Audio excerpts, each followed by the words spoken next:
Ukraine युद्ध शुरू होने से पहले भारत के एक्सपोर्टर्स रशिया के साथ खुलकर ट्रेड कर रहे थे। भारत रशिया को फार्मास्यूटिकल प्रोडक्ट्स यानी मेडिसिन और वैक्सीन्स, टी, कॉफी और कुछ अन्य प्रोडक्ट्स बेचता था। लेकिन 24 फरवरी के बाद जब रशिया ने यूक्रेन के ऊपर हमला किया तो अमेरिका समेत सभी वेस्टर्न और यूरोपियन देशों ने मिलकर रशिया को स्विफ्ट पेमेंट सिस्टम से बाहर निकाल दिया था और रशियन बैंक्स के ऊपर कई सारे प्रतिबंध थोप दिए थे। उसके बाद रशियन करेंसी में इतिहास का सबसे बड़ा डाउनफॉल देखने को मिला था। $1 की कीमत 139 रूबल्स तक नीचे गिर गई थी, जिसके बाद रशियन गवर्नमेंट ने इंटरेस्ट रेट्स काफी बढ़ा दिए थे और इंटरनेशनल ट्रांजैक्शंस के ऊपर रोक लगाकर कई सारी रिस्ट्रिक्शंस लगा दी थी।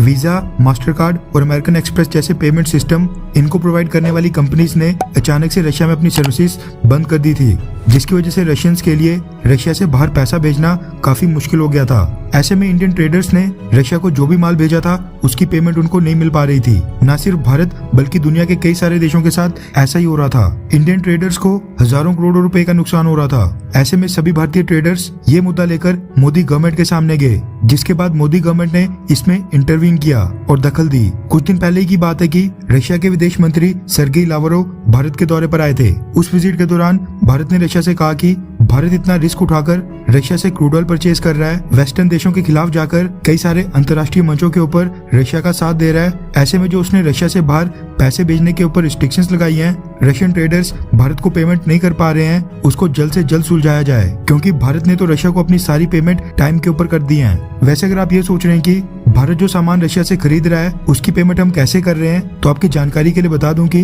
वेस्टर्न और यूरोपियन देशों ने वैसे तो रशिया के सभी बैंक्स के ऊपर प्रतिबंध थोपे हैं, लेकिन एक बैंक जिसका नाम है गाज़प्रोम बैंक, उसके ऊपर कोई प्रतिबंध नहीं थोपा है, यानी उसको प्रतिबंधों से राहत दी है। जितने भी देश आज की डेट में रशिया से क्रूड ऑयल, गैस और कोल परचेज कर रहे हैं, बाकी ट्रेड कर रहे हैं, वो भी इसी रशियन बैंक में मनी डिपॉजिट करके रशिया को पेमेंट कर रहे हैं। इस बैंक को फिलहाल रशियन गवर्नमेंट कंट्रोल कर रही है। भारत भी बाकी सभी देशों की तरह इसी बैंक में पेमेंट डिपॉजिट कर रहा है। खबर ये निकल कर आ रही है कि रशियन विदेश मंत्री सर्गेई लावरोव की भारत यात्रा के एक हफ्ते के अंदर ही रशिया ने इंडियन ट्रेडर्स के पैसे भेजना शुरू कर दिया है। रेफरेंस के लिए आपकी स्क्रीन के ऊपर फाइनेंशियल एक्सप्रेस के आर्टिकल का स्क्रीनशॉट है, जिसके मुताबिक इंडियन एक्सपोर्टर्स को रशिया से पेमेंट मिलना शुरू हो गई है। रिपोर्ट्स के मुताबिक रशिया पेमेंट डॉलर्स में नहीं बल्कि यूरो में कर रहा है। भारत के 56 मेजर एक्सपोर्टर्स में से 35 एक्सपोर्टर्स की पेमेंट आ चुकी है, जिनके लगभग 400 से 600 मिलियन डॉलर्स ड्यू बाकी थे।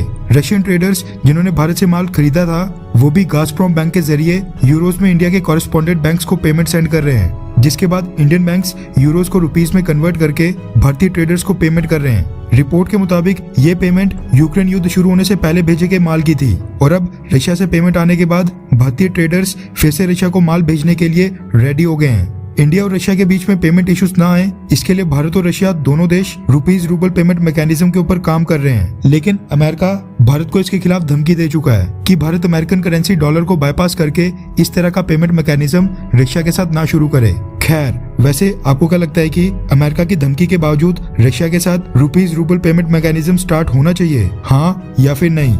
नीचे कमेंट करके अपनी राय जरूर बताएं।